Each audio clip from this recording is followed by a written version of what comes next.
Hey there, internet friends. Welcome to That D Plus Show. Class is in session for the only show from that nerdy site that lets you know what kind of quality to expect right from the name. I'm your host, Trevor Starkey, and each week we dive into a different Disney Plus offering and discuss its history, how it holds up today, and our general impressions. If you like the show, we would love it if you like, subscribe, rate, review, share the podcast with your friends, all that fun stuff. Joining me today to wrap up our Halloween month here, we have Logan Wilkinson back. How you doing, Logan? I'm doing good. Always a pleasure. Indeed, indeed. And we are going to be talking today all about the Simpsons Treehouse of Horror episodes 4, 5, and 6. As part of our Halloween festivities here on That D Plus show. We started doing this last year where we kind of had our Treehouse of Horror medley volume 1, looking at the first 3 episodes last year. And now we are back with kind of the next 3. And, you know, maybe eventually we get to a point between this and Halloween Town and where we're just going to have like just a thing of like, oh, every one of these weeks is going to be part of some series that we've had ongoing. This one at least can run for another 8 years, and plus the 2 that will have caught up. Yeah, like right, yeah. You know, 9.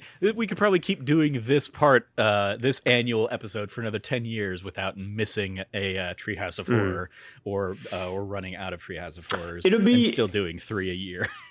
It'll be interesting to do, like this one in particular. I like the way we're doing it, where we just visit it like once a year, 3 at a time. Because they're such cool time capsules to come back to, and also because I guess I kind of speak for myself, I certainly have not seen every Treehouse of Horror, and so it'll be interesting to get to the point where like I'm in brand new territory, but like everyone Simpsons has been around for like 30 plus years now, right? They have a lot of seasons, and everyone kind of like has like their era that they watch, and then they probably fall out of them, and maybe they come back, but like they still have like those blind spots. And so it'll be interesting to see both the evolution of Treehouse of Horror, but also within that you can kind of trace the evolution of the Simpsons in general. And it'll be interesting to get to some of the more like recent ones that I just have no sort of context for, either the Simpsons or Treehouse of Horror. Yeah, I know in this year's one of the big things I've been seeing in like promos is they're finally doing Stephen King's It parody. Ooh. Like they've had like images of like Krusty as Pennywise seemingly. And so it's fascinating to see that they're still basically able to find and draw on things that are also still relevant to the culture and to pop culture. But yeah, it's fascinating, especially coming back to these ones, because so many of these early ones are iconic to me, especially as somebody who was growing up of the time. Like this, and we'll talk about it in this episode, like this was and probably remains my like biggest touchstone for The Shining. As somebody who has never seen the actual movie or read the book, like all the images and iconography I know of The Shining, I know from The Simpsons first. And same, like the things they touched on were pop culture references, but then they made them their own like version of those pop culture references.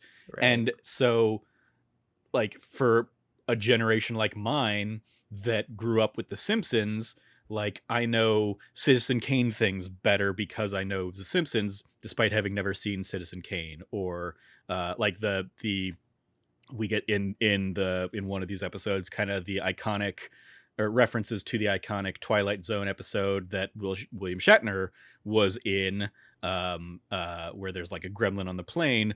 Obviously we get the school bus version of that here in The Simpsons, and I know that like so clearly.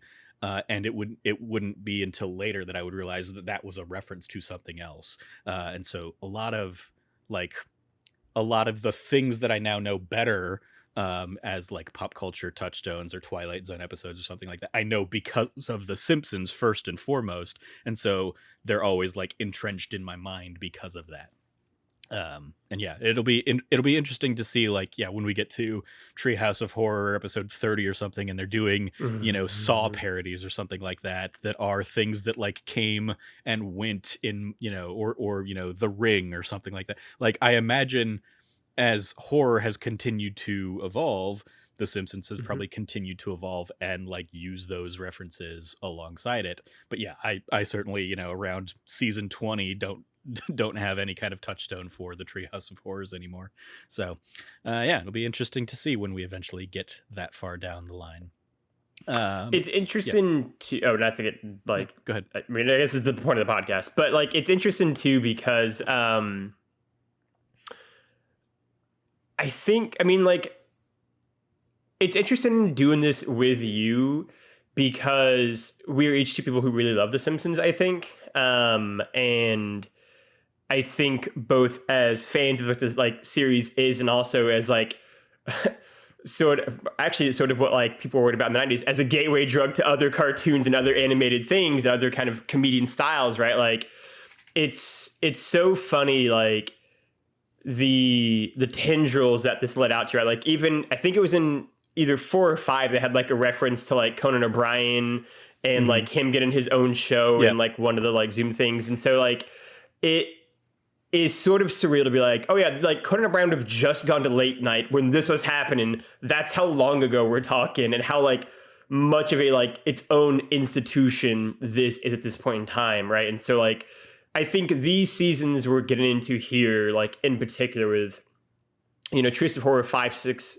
4, 5, and 6 are what seasons 5, 6, and 7 of The Simpsons, which, you know, would very much be like the golden age that most fans would kind of lump together, are also the seasons that me and you were probably watching growing up, or watching on like FX back in the day, or watching on, or, you know, whatever it might have been.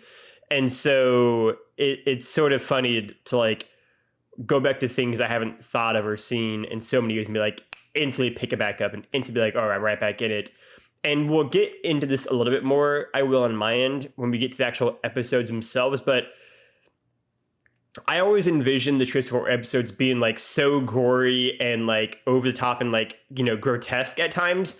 And that is very clearly not the era we're in at right now, the Treehouse of Horror, I think, and like versus where we're going to get at in a few years from now, I think. I think of the 3 episodes that we're touching on today, I think the what was it? Oh, the middle episode, and specifically the Nightmare Cafeteria. So the nightmare, the one where they're eating the kids. They're eating the kids. The fact that one ends with like Bart waking up, and then it's like, and then it's the like, oh no, everything's fine except for that fog that turns everybody inside out. And then they do like that like grotesque, like that was the most worst grotesque element of any of the stuff we watched today. But yeah, it's definitely interesting, kind of like revisiting this era. And to your point, I definitely have some things to touch on in terms of like the comic and comedy television tendrils of The Simpsons, as we touch on some of the people that worked on these episodes. But yes, this episode is going to be all about, as we said earlier, Treehouse of Horror episodes 4, 5, and 6. Now, as we touched on last year, the first season does not have a Treehouse of Horror episode. So Treehouse of Horror Treehouse of Horror 4 is actually season 5, episode 5. Treehouse of Horror 5 is season 6, episode 6. And Treehouse of Horror 6 is season 7, episode 6. Why do we pick it? Because this is kind of now one of our touchstones here in our Halloween month of That D Plus Show stuff. And it's kind of our sequel episode to last year's episode. Our history lesson here. Episode 4 was originally released October 28th, 1993. Episode 5 was released October 30th, 1994. And episode 6 was released October 29th, 1995. Just updating the doc because I did not update all the things there.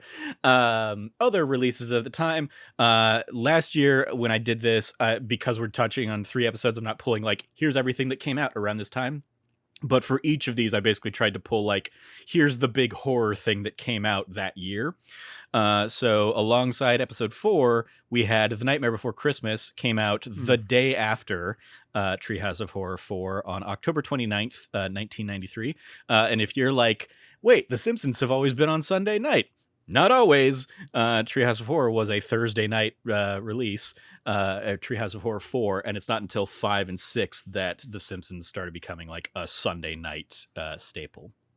So yes, alongside the first episode we're talking about, we were at Nightmare Before Christmas. Around Treehouse of Horror episode 5, we had Mary Shelley's Frankenstein and Interview with the Vampire. Came out in November of 1994, November 4th and November 11th, respectively. The biggest like horror thing in October was like Wes Craven's New Nightmare or something, and I was like, okay, I know Wes Craven is the name. Couldn't tell you anything about New Nightmare, so it didn't like launch a new franchise or anything like that. But also, in October of 1994, we had the 1-2 punch of Pulp Fiction and Clerks. Also came out at that time. So those were like the original things that I pulled in here. But then I was like, no, I should keep this like centric to the most Halloween-y things I can find. So very weird that Frankenstein and Interview with the Vampire both missed like their maybe more optimal run times there or launch dates of October and just hit November instead. But you know, the 90s were a weird time. And then in 1995, alongside our Treehouse of Horror episode 6, we had 7, which came out September 22nd. So again, it didn't have a lot of great stuff in October itself, but 7 was, you know, an iconic kind of horror thriller of the era. And especially since we're in an era right now of Halloween Ends, we had Halloween, The Curse of Michael Myers had come out September 29th, 1995. So yet another one of those Halloween reboots, you know, some 27 years ago, and that series still going on. The episodes, of course, have a runtime of about 23 minutes. In the Simpsons timeline of things, episode 4 here came between the episodes Rosebud and Marge on the Lamb. You want to talk going back again to like Citizen Kane references, Rosebud being one of the most iconic. Pretty on the nose. Yeah.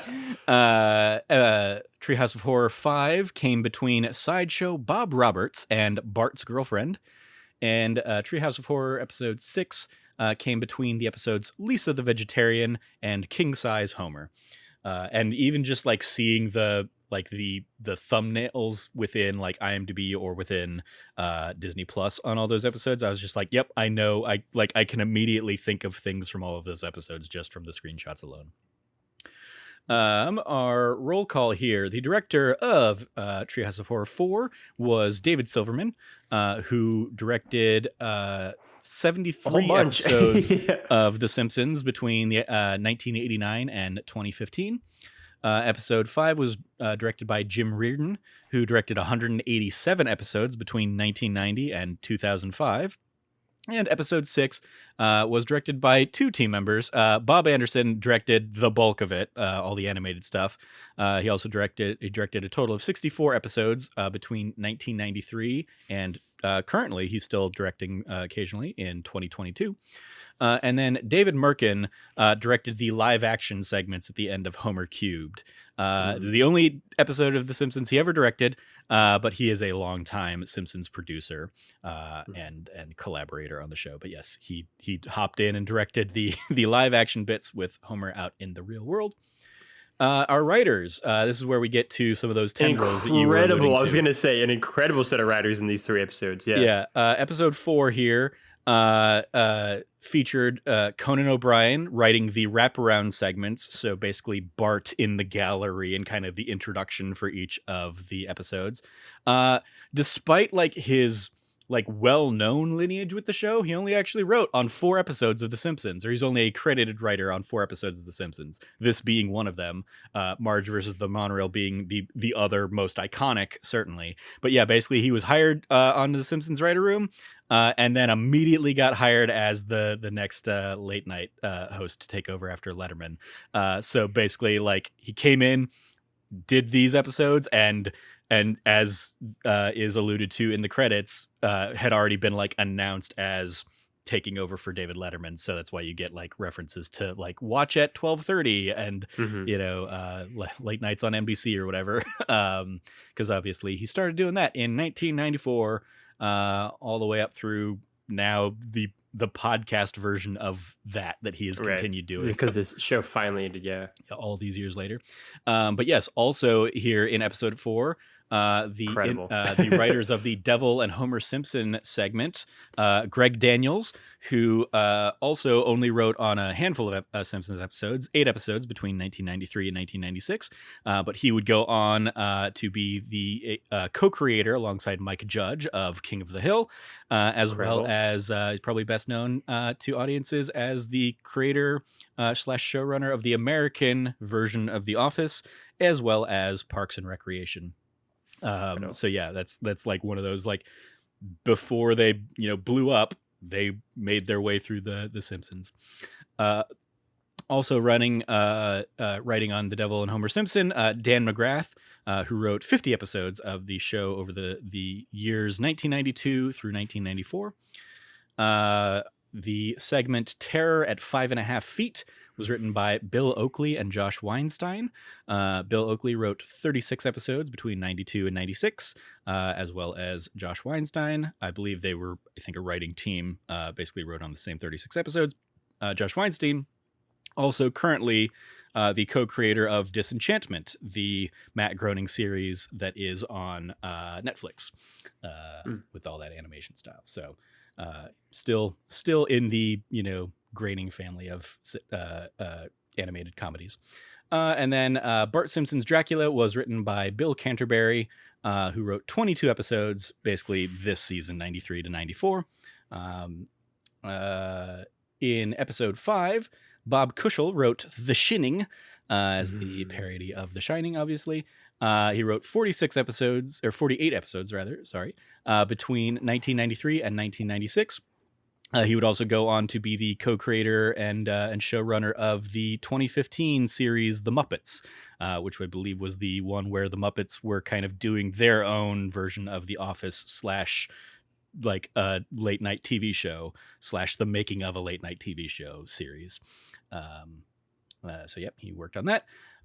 Greg Daniels and Dan McGrath wrote Time and Punishment. We've already talked about them.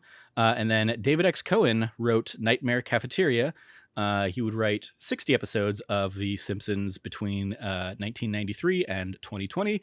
And he would go on to be the co-creator of Futurama with Matt Groening, which is still having yet another resurgence and revival as we speak. Getting ready to come back with even more episodes, having been saved for like the 3rd or 4th time at this point. Treehouse of Horror 6, Attack of the 50-Foot Eyesores, was written by John Swartzwelder, iconic writer from this era of The Simpsons, who wrote 77 episodes between 1990 and 2003. He's also one of the heavily featured writers of the eventual Simpsons movie. Steve Tompkins wrote Nightmare on Evergreen Terrace.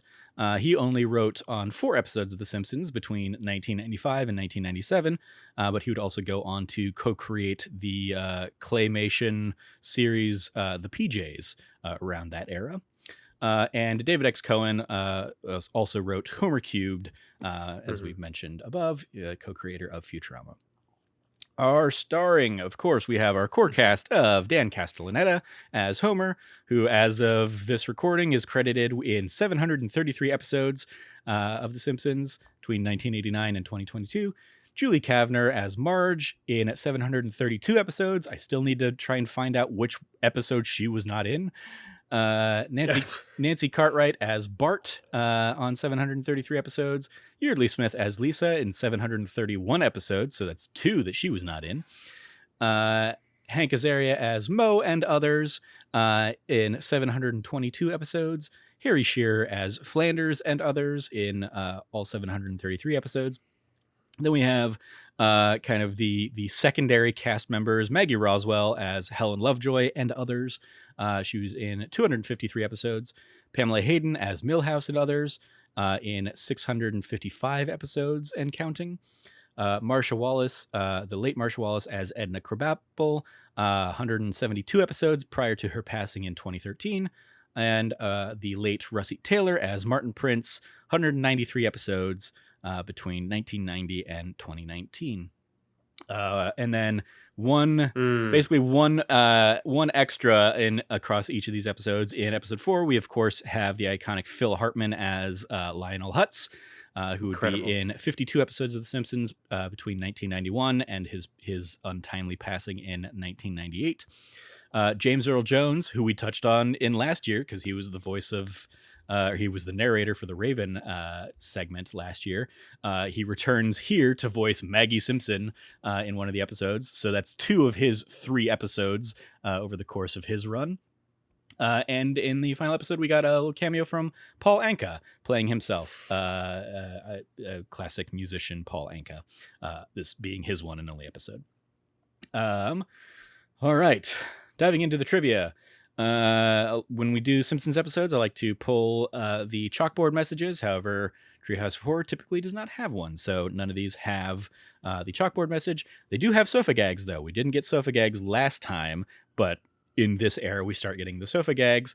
In episode 4, we get kind of the zombie family coming out of the ground.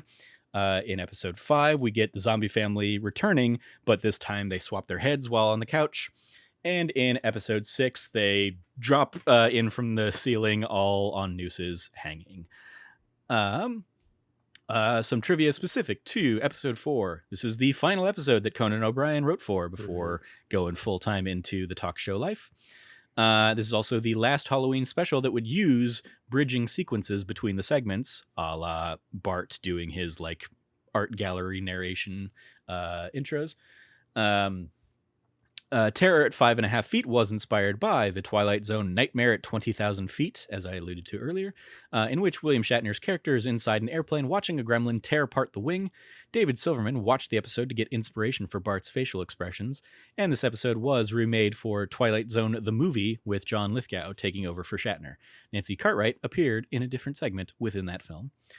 The wraparounds are based on Night Gallery, in which Rod Serling appeared at an art gallery and introduces each episode by unveiling paintings depicting the stories.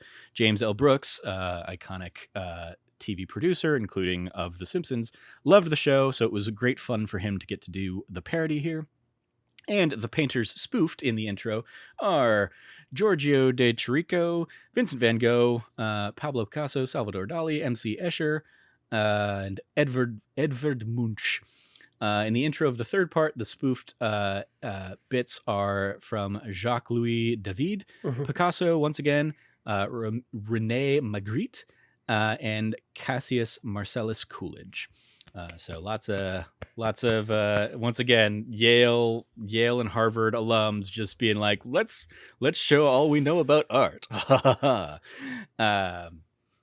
Trivia for episode 5, we get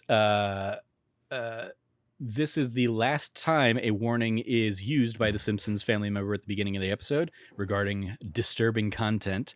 It wouldn't be until 23 years later, Simpsons Treehouse of Horror episode 28, which aired in season 29, that the segment would be used again due to the disturbing content of the third segment for that episode. So there's something we have to look forward to in about 7 years. Yeah, okay. Logan.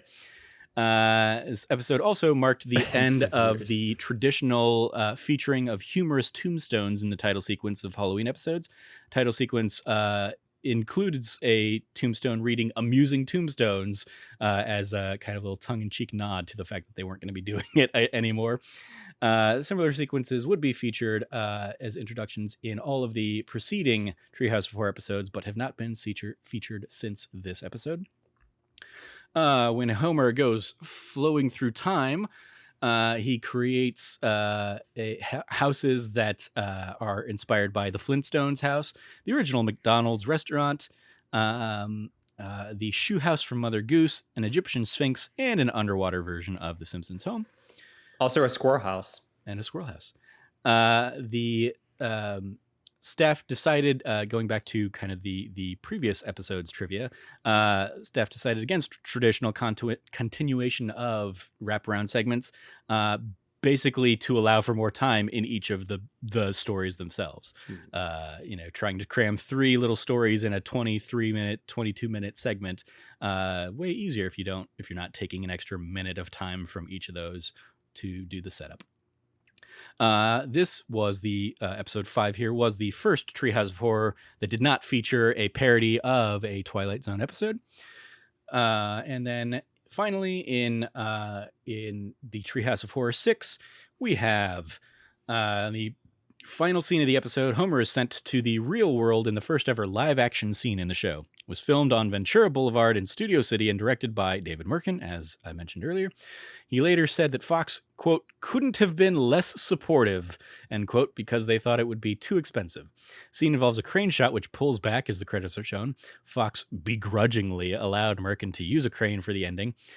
Scene was filmed on a sidewalk with a crane on the street, and Merkin was not able to fully stop traffic for the shoot. Because of this, when the camera swings around, a line of cars can be seen backed up on the street. Merkin was also disappointed in the quality of the camera pan, again blaming the lack of support from Fox and the inability to halt traffic. While Homer is walking in the third dimension, he walks by a string of hexadecimal numbers in the background. Not going to bother reading them all out, but in ASCII, it translates to Frink rules! Exclamation point. The episode includes a cameo appearance from Paul Anka, who sings the song Just Don't Look. Anka was briefly mentioned by Marge in the Simpsons Grandpa versus Sexual Inadequacy episode of the prior season.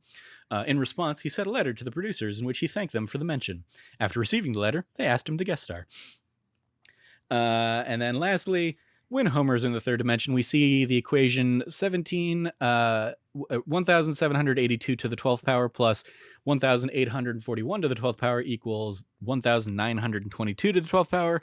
This is an allusion to Fermat's last theorem, which holds that if n is greater than 2, there are no non-zero integers x, y, and z such that x to the n plus y to the n equals z to the n. The equation we see does not work, and then it's basically in the... Go for it, yeah. No, I'm definitely not reading it out because it's in the, let's see, that's millions, billions. It's a whole bunch of big numbers. And they are about like 21 digits off of one another, kind of like in the 21, whatever the 21th integer out is, that's how far apart these are. But yes, it is a David X. Cohen written segment, and if you know anything about Futurama, you know he is a big ass nerd for math. So of course it has a whole bunch of silly math and coding nerdity in it. So yes. Anyway, so Logan, do these episodes hold up? What did you think? We can go through probably episode by episode. They definitely hold up. I mean, I was kind of Googling and doing research after the fact as well on my end. And I mean, episode 5 in particular it seems pretty universally agreed upon to be like arguably the best Treehouse of Horror episode of them all. 4 and 6 are also pretty well revered. We'll tackle it in a chronological order, but yeah, I mean, they're all great, right? Like I said at the top of the show, like we each said, we're very much in, I think what pretty much any Simpsons fan would argue is very much the kind of that golden age of the Simpsons that is still happening right now. And I think you see that, right? Like the 4th episode in particular, actually, like there's an argument made that like this is maybe my favorite of the 3. It's tough because they're all very good episodes. But I really, really, really, really can't stress enough how much I love The Devil and Homer Simpson. I think it's one of the funniest series of gags happening kind of back to back to back to back to back. It still features what is certainly on my timeline one of the most like memeable and gifable moments from The Simpsons, which is just Homer eating the donuts, just saying like more donuts kind of thing in hell. Like I see that, I feel like generally like once a week on Twitter that pops up somewhere. And the whole idea of like, him having the like lucid thought to like not eat the last bite of donut, right? And like get one up on the devil. And then that same night, tired, going to the fridge and eating that bite of donut is like such a great bit. It's got like a really genuinely sweet moment with like Homer and Marge and like him like pledging his soul to her. Like there's so much to unpack. I love the weird rogues gallery of characters that make up the jury. The Philadelphia Flyers is a particular favorite. Yeah, one of the bits of trivia that I didn't pull in there was basically like, in addition to Richard Nixon, who was not dead at the time, and highlights it, also none of the 1976 Philadelphia Flyers were dead at the time. So yeah, it was just also just pulled into to the Devils. I mean, the one thing I want to shout out to is the absolutely inspired choice to have Flanders as the devil. Like, it's something that seems like such second nature, especially in like Right. the era of comedy that we've had since. But back in 1993, with how Flanders had been set up as, constantly the antagonist and also, a very, good, pious, religious man, like having him revealed as like as Satan The Prince of was Darkness, right, such yeah. a hilarious like juxtaposition for that character, and still is a ton of fun all these years later. But yeah, I also love like he outsmarts the devil of like, okay, so you're saying if I don't eat this last bite, we're good. And then the very next scene, he just goes in, eats it from the fridge, and With all the notes around it. Do not eat, soul donut. Yeah. I also like the entire courtroom scene. I think is great. Like, I love Lionel Hutz, and I think he's especially in like this era, like, is just one of my favorite characters.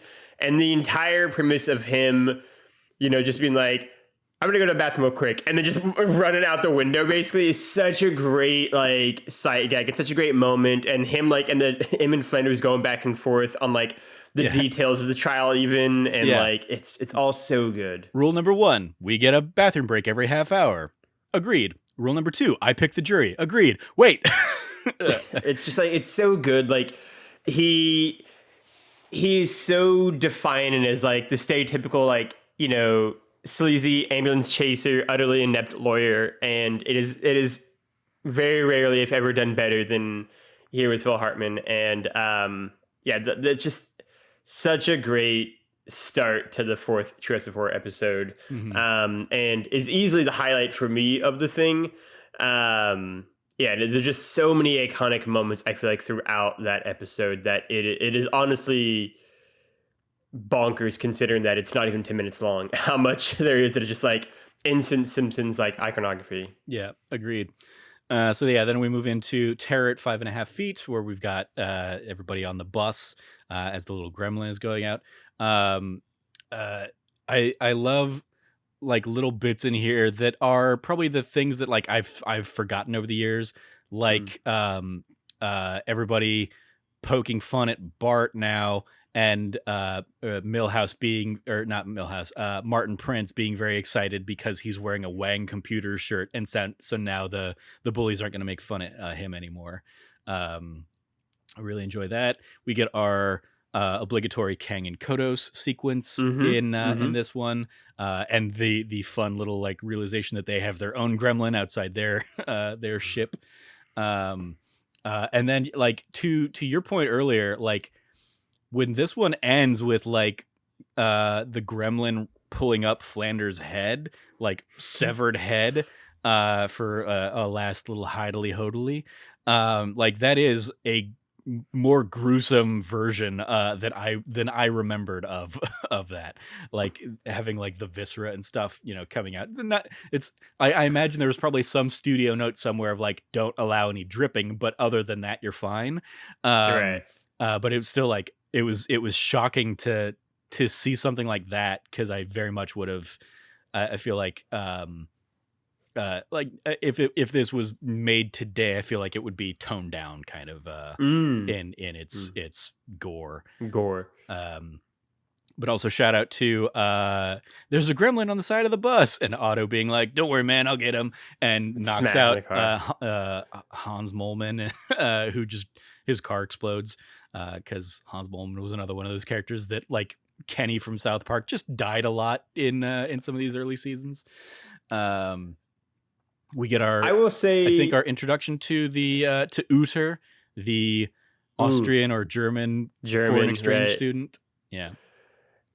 I would say this is probably my least favorite of the 3 segments in this episode. But you shouted out the moment I was going to give, which is just like, there's a gremlin on the side of the bus, and just slamming into the car is like never ceases to be like, it was a moment that I literally paused and went back and rewatched again, just because it was so, like, I just found it so funny. Like the Simpsons is real good, guys. It's just gonna be me and Trevor gushing about it for like an hour here, but like they're just so clever with those kind of like things that like I wouldn't have even thought to do. And yeah, like that bit alone makes it a worthwhile segment. Or the joke where everybody's like looking out the side of the bus, and then like the camera pans and Otto's there too, and they're like, "Who's driving the bus?" And he's like, "Oh," and just like like they're again, they're like such a kind of like a stock standard joke now to think of, but like they weren't at in That's this the era. thing. And so there's such a delight and joy to a lot of those bits. Even even just Otto as like the stoner bus driver archetype was not a thing that like you got away with on TV kind of thing. So yeah, lots of fun there.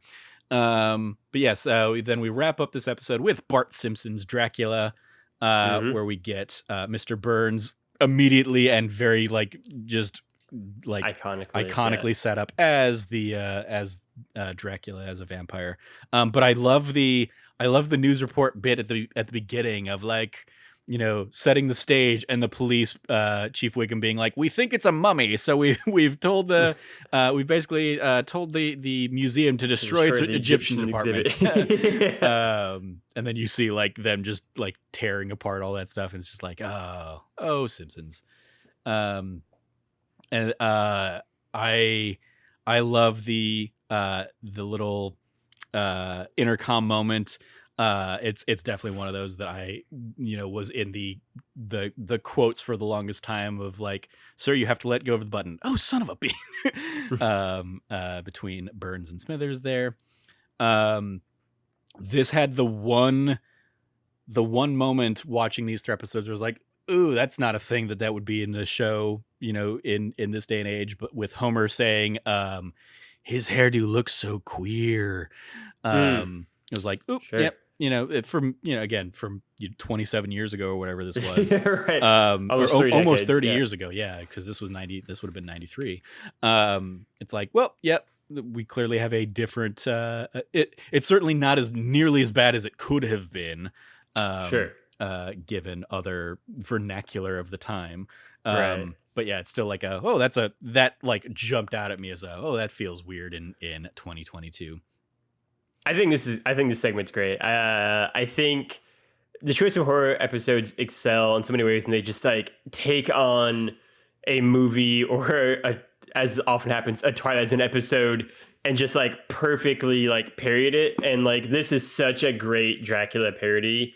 And Mr. Burns is like chef's kiss, pitch perfect as Dracula, in particular like the Bram Stoker Dracula from the 90s movie with Keanu Reeves and everything, and Gary Oldman.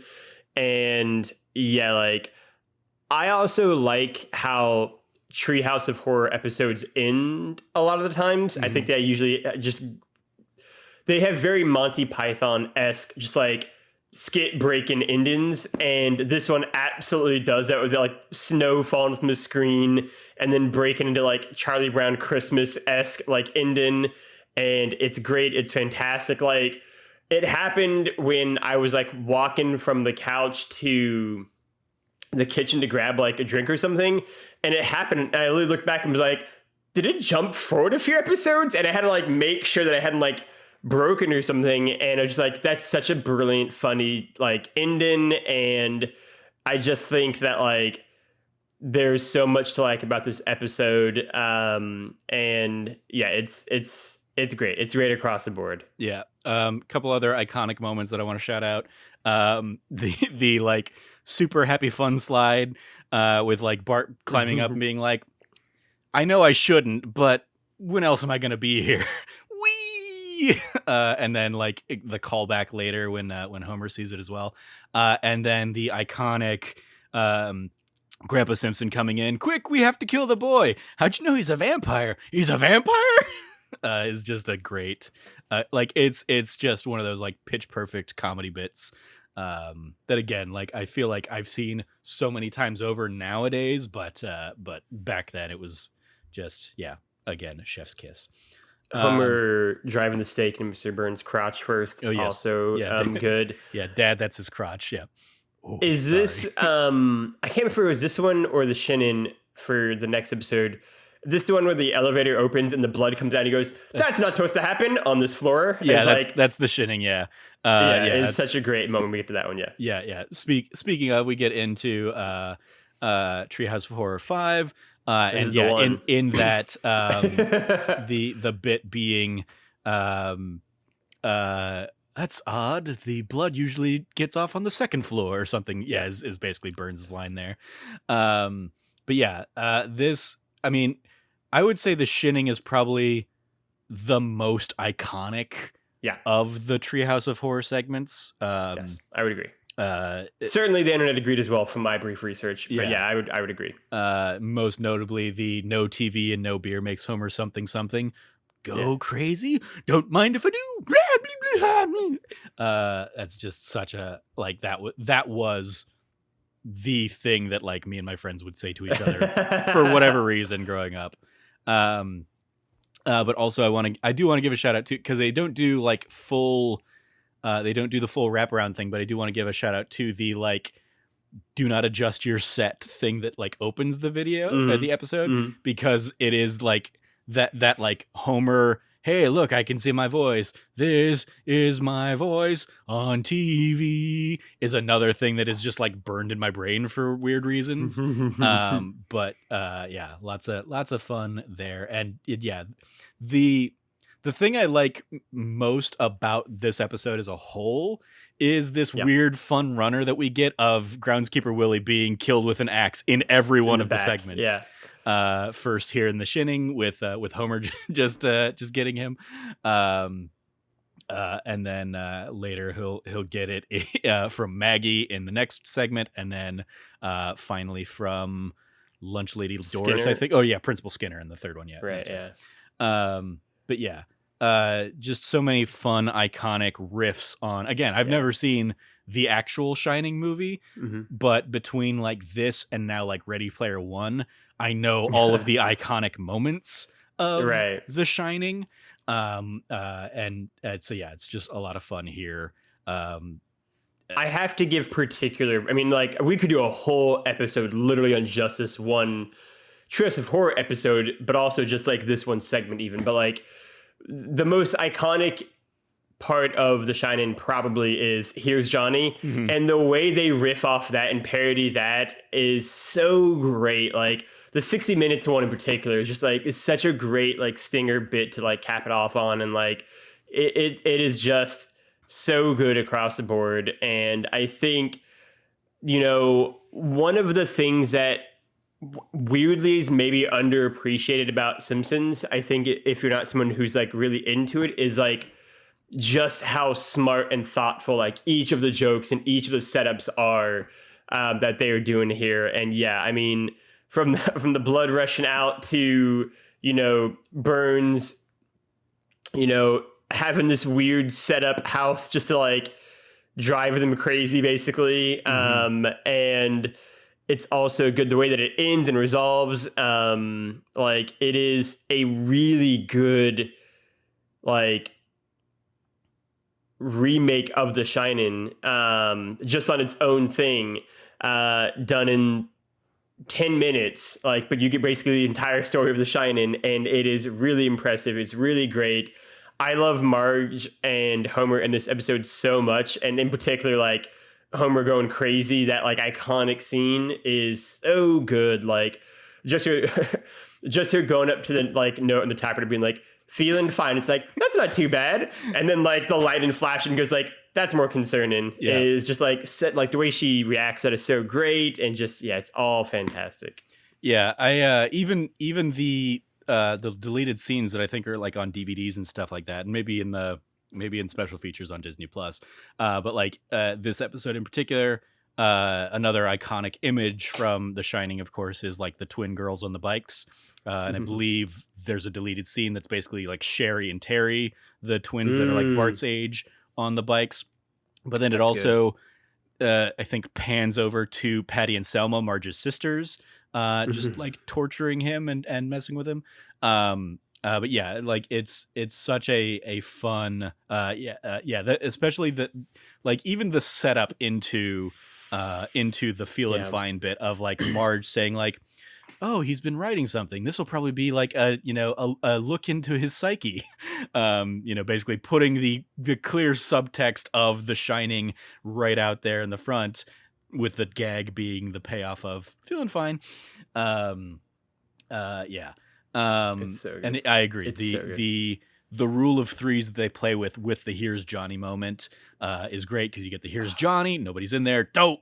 Then you get David Letterman and Grandpa, who is set up at the beginning of like, oh, they forgot him at the gas station, is there, and he's like, "Hi, David, I'm Grandpa," is a great bit. And then the payoff of being the 60 minutes intro, lots of fun there, and even the end bit being they find the little TV that groundskeeper Willie had, and Homer having the like urge to kill fading, rising, fading, and then they're all frozen, and you get the like, up next, the Tony Awards, and everybody's like, no, can't change the channel, frozen, is just it's good quality Simpsons humor, top to bottom. One of just the all-time best 10 minutes of TV.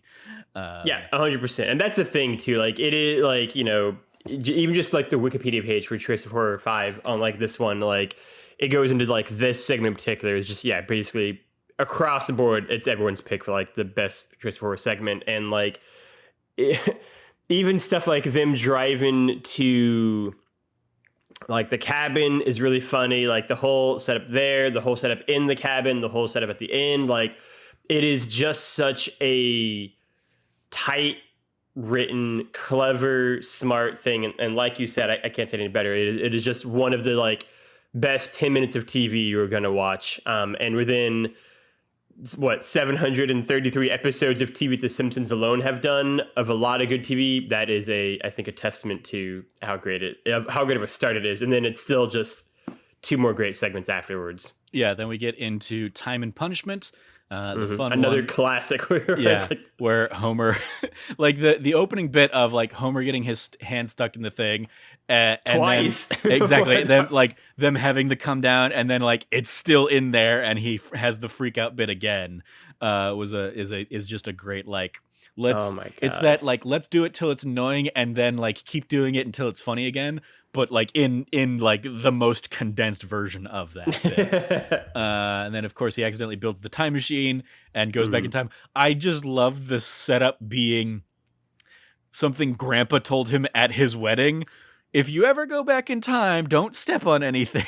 It's just like all right, I mean, you clearly had to get that out of the way as like the exposition. So sure, let's set that up as just a piece of the most ridiculous thing, that Abe gave him back then.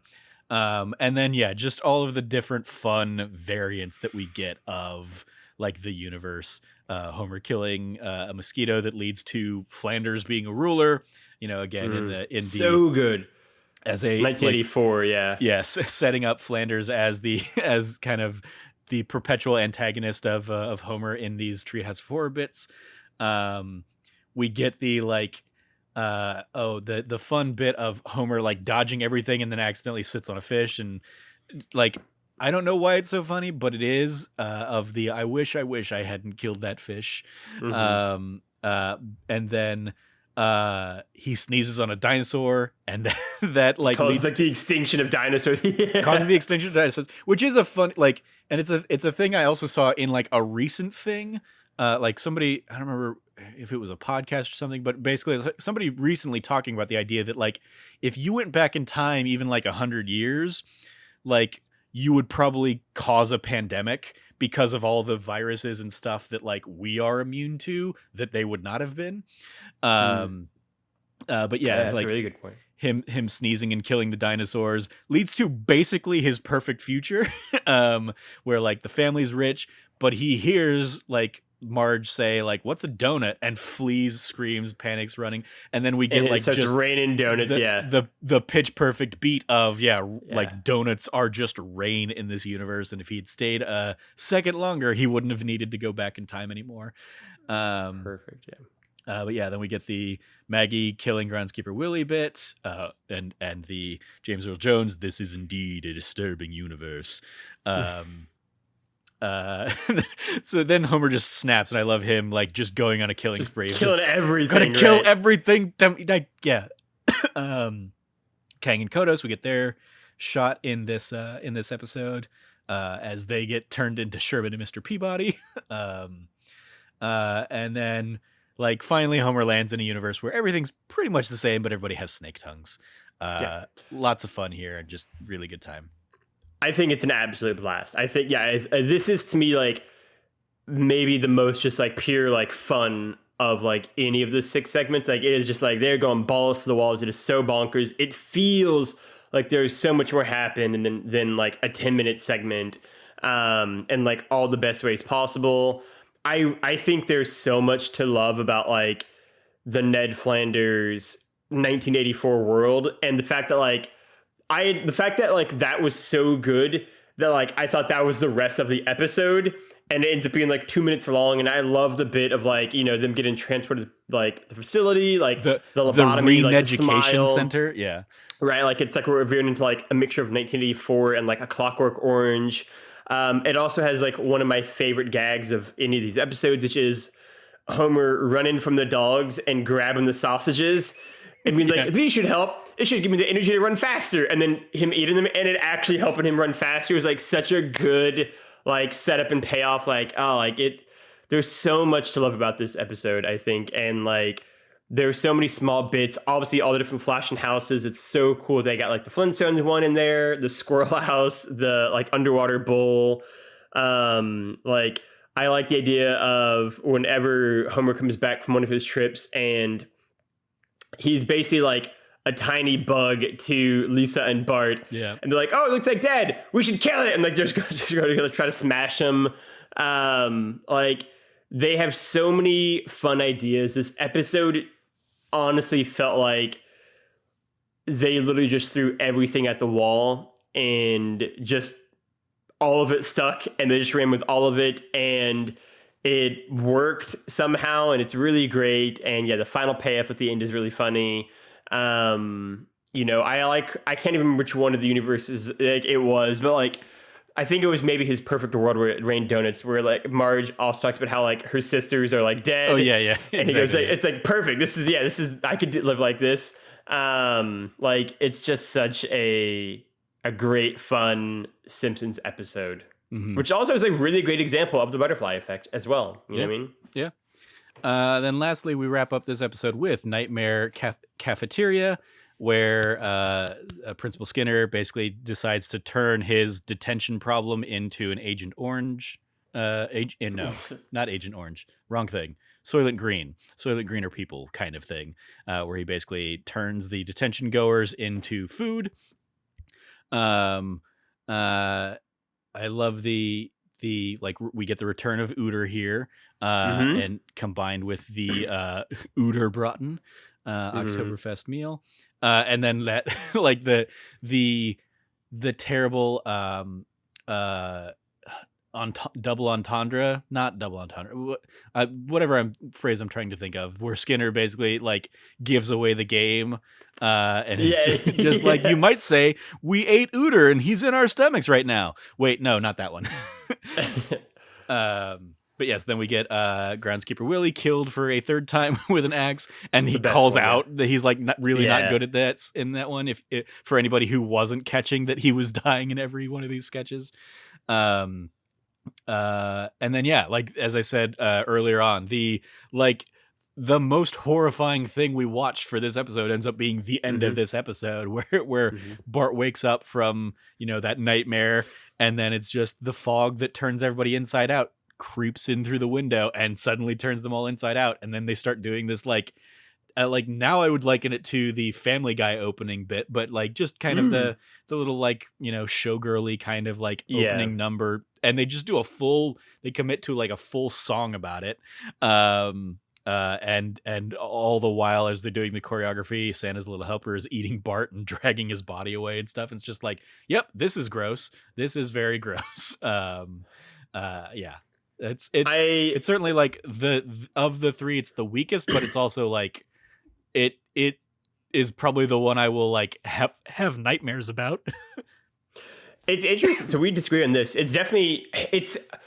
I really liked this segment actually. It's one of my favorite ones. It's tough because like I wasn't completely sure going into this podcast, but like talking about it with you, all three of these segments I think are like all timers for me. Like running through it now with you, it's like, oh, this is clearly my favorite Treehouse of Horror episode. Like it is just like the Shinnin is like, arguably the best of all of them.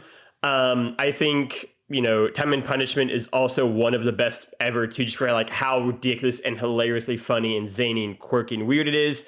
And then I think this is like a great horror episode as well. I really like it. I think it like leans into being like, schlocky B movie horror in like all the best ways possible.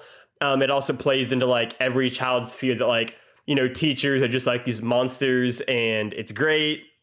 I love that like the bit at the end of like there are 5 people left in that classroom and they've just merged all the classes together because they just keep eating everyone and putting them in cages. The sight gag of the free range children just like walking around in the little like hen cage is great. And then I didn't know at the time when I watched it, but like reading about it now afterwards, like David Merkin deliberately had like told the staff like make this episode as gory and violent as possible because of how much shit they were getting from like Congress and people. And I love to see that paid off in it's completely ridiculous, over the top, again, very Monty Python-esque, like we're gonna have a show tunes number where we're all inside out and Bart is getting eaten on stage by the dog, and like let's go. And like it's super weird, it's very like shocking. But I really love the cafeteria segment. I like it's hard to say which I like the most and least because they're all fantastic. Again, I think it is why this is my favorite of all the Treehouse of Horror episodes, probably. Certainly of the 6 we've done so far, that I can speak kind of the most definitively to. And like, honestly, I think it's probably one of my favorite Simpsons episodes ever upon watching it again. Like, I just think, for me at least, there is not a down moment in this entire episode. All 3 segments are great for 3 very different ways. And I think the way they like, each is exploring its own genre, each is exploring its own like parody, each is doing its own thing, and they just excelled all of them. Like, we are so clearly in like just such a great era of The Simpsons, and yeah, I think it's great. I love the idea of Bart, Lisa, and Milhouse at the end, like right above the like incinerator blender, thing, yeah. like yeah. And like, don't worry, like we'll figure out this. It always happens. We'll always figure a way out of it. And then Milhouse falls in, and he goes, "Well, for the 2 of us at least." And like, yeah, the Simpsons kids will be okay, and then yeah, like, and then they both fall, and then wake up. it's so good. Like, I think it is such a great segment. I think it is like such a fantastic, phenomenal, like 30-minute episode of TV that is easily among like the very best of the Simpsons entire run. I have nothing but positive things to say about it. Yeah, I mean, and when I say like that, it's the weakest of the 3 segments for me. Among it's a still, high bar, exactly. right? It's still like leaps and bounds ahead of a lot of other stuff. It's right, just yeah, in of the course. like it is paling in comparison to the Shinning and Time and Punishment. To arguably the best of all Halloween, Treehouse of Horror episodes, like segments, and one of the best ever, right? Like it's totally fair. We're against an impossibly high bar here. Yeah. Then we move on to Treehouse of Horror 6. The Attack of the 50-Foot Eyesores. We get as basically all of the giant mascot creatures coming to life. Lots of fun visual gags here. Like of, I think, varying standing the test of timeness. Like in particular, I always think of like they're in here as like the Zip Boys, I think, but it's basically like the Manny Mo and Jack Pep Boys. Like it's very clearly a take on them, and we just get this weird little like bit of their heads are too large, so they're like constantly like falling over, and then eventually like they're holding their heads in a cart. Fun visual gag, but I'm like, is that even a relevant reference in 2022? Is Pep Boys even still a thing? Are Manny Mo and Jack like the icons that they were, and I say icons loosely, but yeah, it's still a lot of fun stuff within this one. Um, it's very funny seeing in the 2022 lens, Chief Wiggum just shooting the basketball player and basically immediately trying to cover it up and being like having this weird like thing in the back of my head of like, oh, this played a lot more comedically pre any kind of Black Lives Matter movements and stuff like that. Mm. But yeah, lots of fun in this one. Yeah. I love the bit of Homer, like Lard Lad showing up at Homer's door, and Homer's like, "I don't have it. Flanders has it," and you just hear Flanders screaming outside before Lard Lad returns. Any fun bits you want to give a shout out to in this one? Yeah, I mean, I think I I just go back to this to me, this whole episode, speaking kind of like more broadly, like I think Treehouse of Horror 6 is one of the more eclectic of the 6 we've seen so far. And we'll obviously see that when we get to its last segment for sure.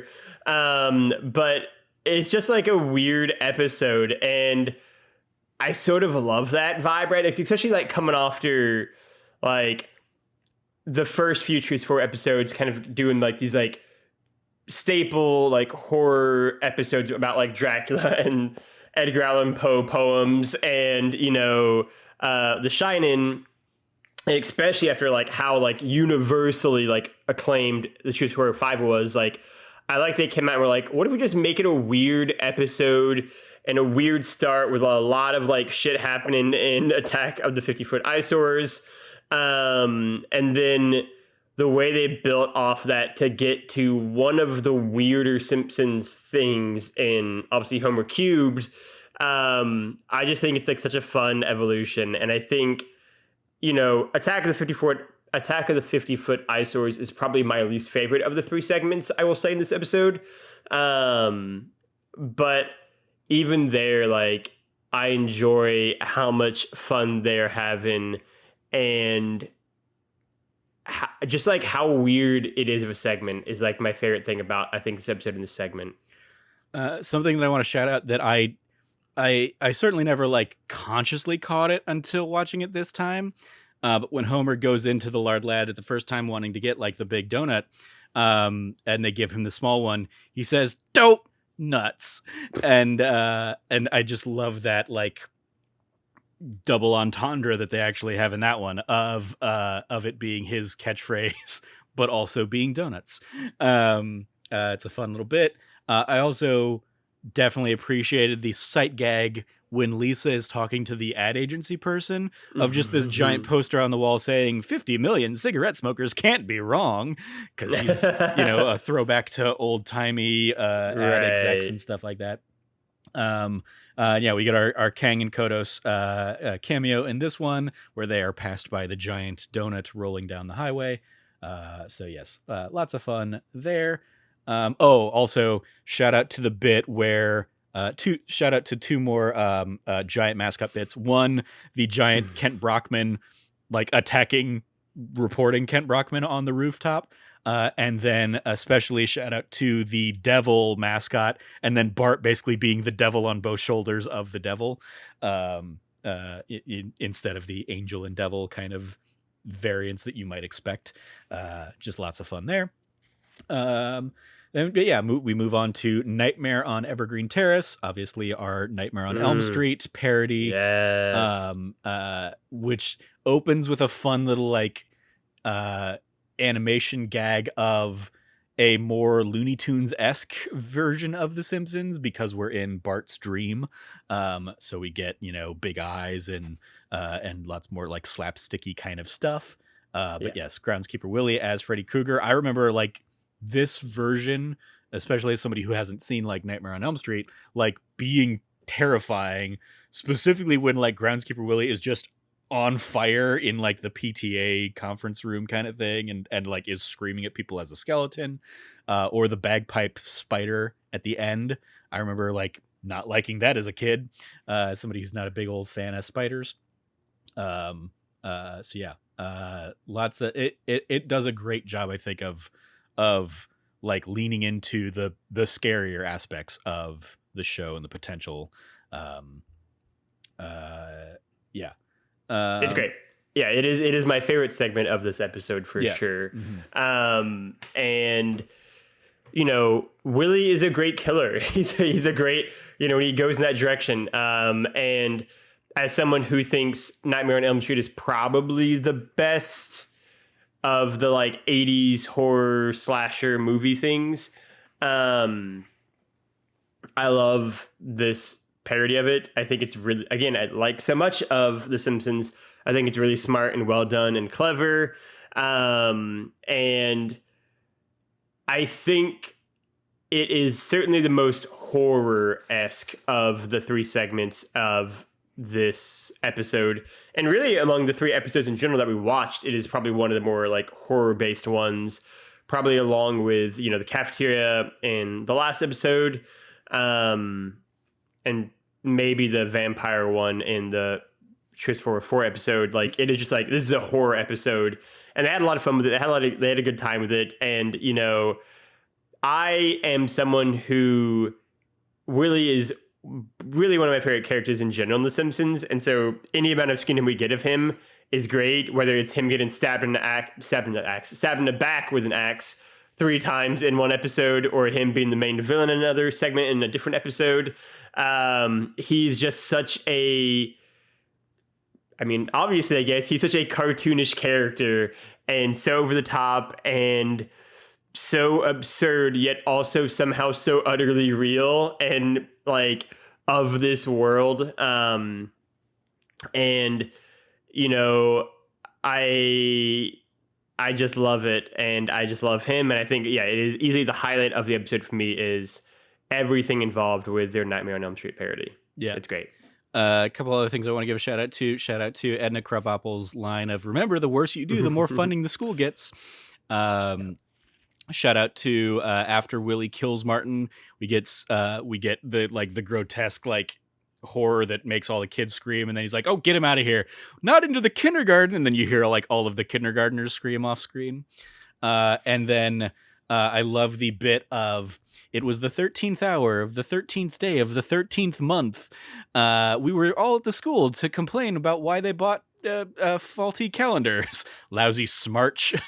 Just a great visual gag for that like, wait, there aren't 13 months. Oh, that's that's the joke they're making and paying off. And then shout out to also Willie having the line of like, you're going to need a compost mortem for this one or something like whatever that. I just really enjoyed that compost mortem pun.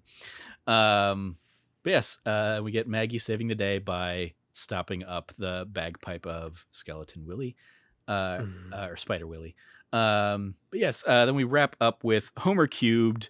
Yeah, this was definitely a like, let's be experimental and let's play with like new animation stuff. Anything you want to jump into immediately on Homer cubed here? I mean, it is a experiment more than anything else, maybe, is the best way I can describe it. And like, it's super interesting, right, with the perspective of 27 years, right, roughly. Like, it is interesting to go back to these episodes for this kind of stuff too, of like, it is just like an animation experiment kind of thing. And it's like when we did the episode earlier this year on D Plus about like those early Pixar shorts. Mm-hmm. It's just sort of cool to see these kind of things, right? These little time capsules of like where animation was at and where, like, you know, them doing gimmicky 3D shit and them doing live action shit and them doing like all this stuff. Like, it's just really fascinating to me, right? And it is not really anything else. It is just sort of like an experiment. And I think if you embrace it for that, yeah, you're gonna have a great time. I think it's like fun and it's weird, but I mean, that's what it is, right? It is an experiment more than like a cohesive thing really happening. Yeah. I love Homer having the line of like, I feel like I'm wasting a fortune just standing here, Yeah. as a fun little meta joke. I love Professor Frink coming in to explain the third dimension, and how he calls it a cube or a Frinkahedron, is a fun little bit.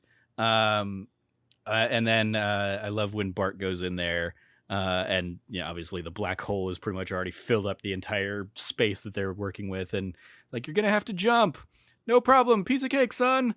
And then crap, crap, crap, crap, crap, because he just immediately falls and fails. Homer never learns. And then I had not like when I think of this episode, I think of it ending pretty much there. I think of it in the 3D space. I always forget about the like real world bit at the end, and especially the like weird long lingering shot on erotic cakes. Homer getting some erotic cakes, but there you go. That's where that one ends. But yeah, it's definitely a like, especially as a huge fan of Futurama and somebody who's like listened to every like director commentary and or like writer creator director commentary on Futurama, and has heard David X. Cohen expound his nerdity and like love of math and science and stuff as much as he has. It's like I could easily pick out of a lineup that he was the writer of this one. And shout out to him writing the things he loves and getting to do the things he loves. But yeah, Right. definitely. I think, yeah, much more of an experimental piece that, Yeah. like, of everything we've watched, I think this one holds up the least. Yeah, I think that's probably just fair by the nature of what it as is. of what we see with animation of the time and CG Right. animation, stuff like that of the time. But it's still like it's so much more like that's clearly where the resources got put, and there aren't a bevy of jokes to support it. So much of it is just like, hey, we're gonna have a lot of visual things that aren't gonna look as great as they would, Right. would have at the time or something like that. And so the lack of jokes in this one, I think, hurts it a little bit, because it is really just relying on like the glitz and glam more than anything else. But still fun. Yeah, I agree. Any last bits of any of these episodes you want to jump on to before we dive into the grades? I think it's just a great set of episodes across the board. And I think the evolution from 1, 2, and 3 to here with 4, 5, and 6, and in particular 4 and 5, which I think are just real cream of the crop, like top notch Treehouse of Horror episodes, is, yeah, it's great. I mean, we're in such a good run of The Simpsons right now. And I'm excited for a year from now where we go through 7, 8, and 9 and kind of keep moving forward through this kind of great run. But yeah,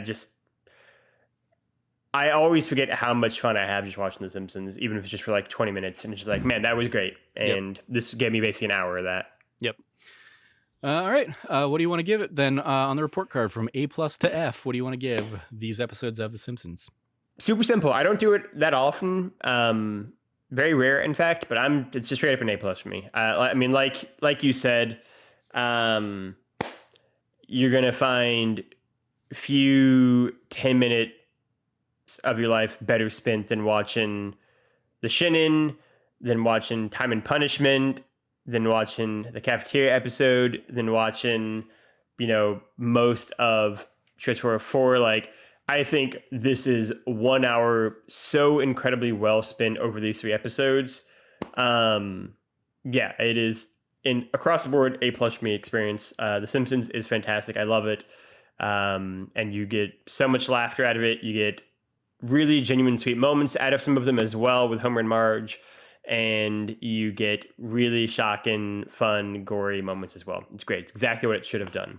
Yep. I'm right there with you. A+, easy A+. So much fun across these episodes, and so much fun as somebody who grew up and watched them like when they were originally coming out and airing at the time, getting to like revisit them with like the lens of an adult now, especially, is there are just a whole bunch of things where like I was looking through, like I have the first dozen or so seasons on DVD back when they were doing like DVD releases of every season. And like when they did those, 15 years ago or whatever, like I went back and like revisited them at that point in time. And so I probably had like a newfound like appreciation for a lot of these things, but it's still fun to revisit and look at these things and still catch things that like, you know, I know these so well, but I'm catching references because I have a life of experience now that I didn't have at the time or whatever. And so yeah, they're just so clever, and it is really fun revisiting, especially in this, I feel like the golden age of Simpsons that at least my generation kind of like grew up with and looks back most fondly on is like up through season 10 probably. Yeah, that's what I would also say, 1 through 10. And so getting to hop into these highlights every year that get to be weird and get to be experimental and get to just kind of like do things even more outside of like the sitcom norm are just a lot of fun. So yeah, easy A+ for me as well. Extra credit, other suggestions if you like this. For the first time doing one of these Simpsons episodes, it is an entire Simpsons block of other things. In the past, we've had like a couple of Simpsons like shorts and then a few other shows. But here it is, the Simpsons movie, the Welcome to the Club short, which is a recent short that featured Disney villains welcoming Lisa into the Disney princess family, as it were. There is the Simpsons in Plusiversary, which is a Disney Plus anniversary celebration short. We have When Billy Met Lisa, Lisa and Billie Eilish. We have The Simpsons cross Bad Bunny, Te Deseo Lo Mejor, The Simpsons and Bad Bunny, obviously. We have The Good, the Bart, and the Loki, which was released back in celebration of Loki Season 1. We have Playdate with Destiny and The Longest Daycare, which were, I believe, the two that actually were like theatrical released shorts that played in front of movies. But yes, all 8 options that Disney Plus recommends now when you watch The Simpsons are other Simpsons things. So shout out to that. Extracurriculars. You watch anything else on Disney Plus these days? You caught up with Andor? Andor, She-Hulk, and then I haven't started Tales of the Jedi yet, which I'm very excited about. Yeah, Andor I'm caught up with, and I finished watching Tales of the Jedi, the 6 episode run today over my lunch break, basically. Okay. How long did it take you? It's 6 episodes that are 15 to 20 minutes a piece. Okay, cool. Yeah, it's real quick and really easy. I'm very excited for that. I basically watched like 2 yesterday, last night, or something like that, and then cranked out the other 4 kind of over my lunch. Is it like in a chronological run through like Count Dooku through to Ahsoka, or is it more just like the Clone Wars itself, which is sort of just like all over the place? I think it's hard to tell. I don't know chronologically where the first episode falls. It's basically like the first episode is like Baby Ahsoka, and then it's 3 Count Dooku centric episodes, and then the last 2 are Ahsoka again. Okay. And the last 5 are definitely like that is a chronological order of things. Right. But it's like I don't know if Baby Ahsoka is born before the events of the first episode that they do. She'd have to be born after the first episode, yeah, because she can't be that old. Because Count Dooku. It wouldn't. The first Dooku episode is basically like Dooku and a young Qui-Gon Jinn. Right. So there's no way. Yeah, she would have had to have been born yet. I mean, it theoretically could be, I think, timeline wise, but I don't know. But it's, like as it is, it's 6 basically standalone stories.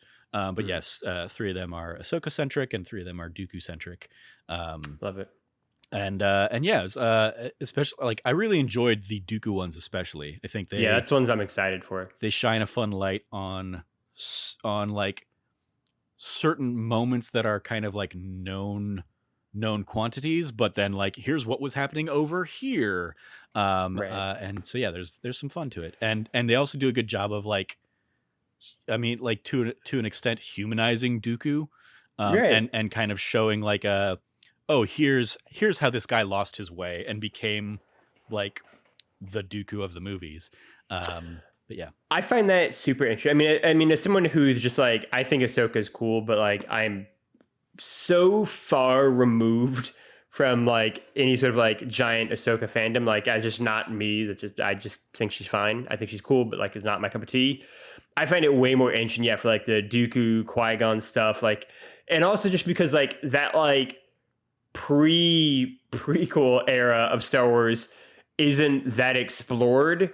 And I find that really interesting for like how explored the like 20 years between the prequel and the OG trilogy is.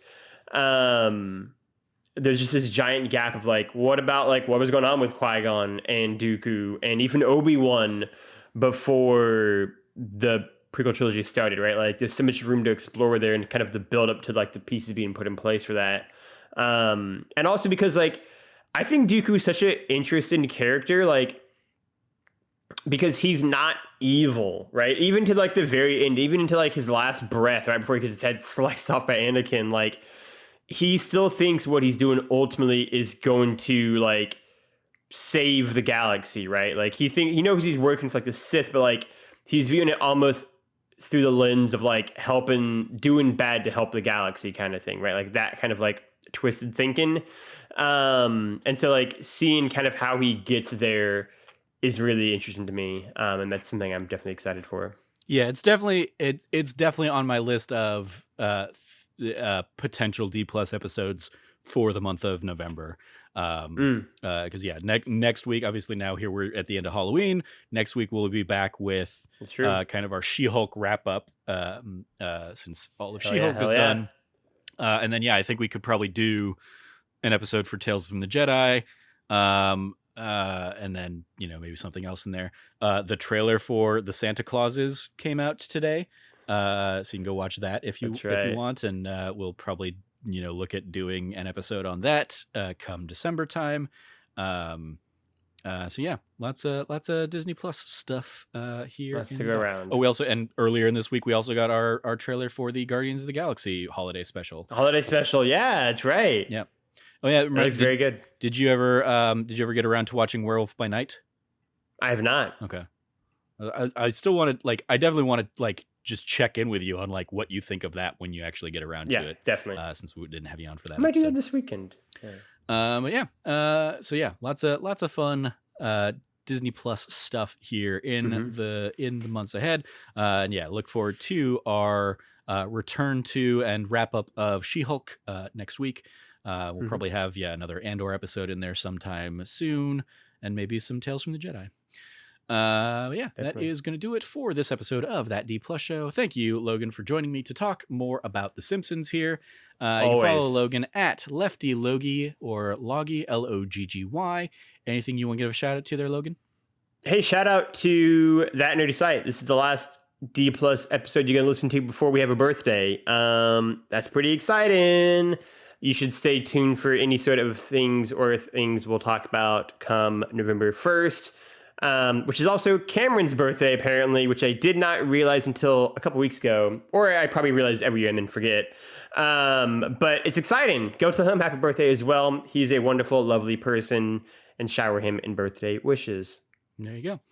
You follow me at Trevor J. Starkey. I will give a shout out to this whole fun Halloween month we've had on this show. So if you haven't gone back and caught any of those other episodes, please do so.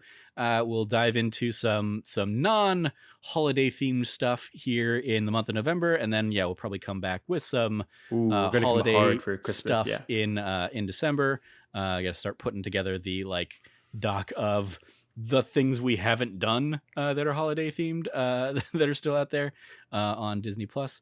And then and also maybe I don't know if it's back on Disney Plus or if it will be back on Disney Plus between now and then, but it was definitely an idea at some point to sit down and do Avatar before the Avatar sequel comes up. It was removed from Disney Plus though, because they just did a re-release of it in theaters. So I don't know if it will be back on Disney Plus ahead of the Avatar movie, but if it is, we'll maybe sit down and do an episode dedicated to that in the coming months. Go check out all that fun stuff in our That D Plus Show archive of episodes. Or if you want to check out more fun Halloween stuff, including our episode on last year's Treehouse of Horror stuff. You can go find out all those other episodes as well for a good, fun other 8 episodes of Halloween themed stuff. 12 now total, including these 4.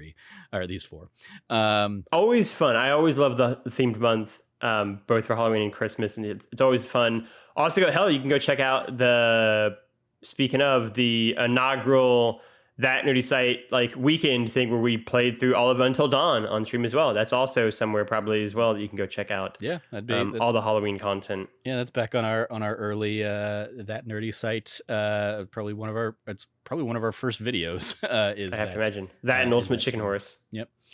Yeah.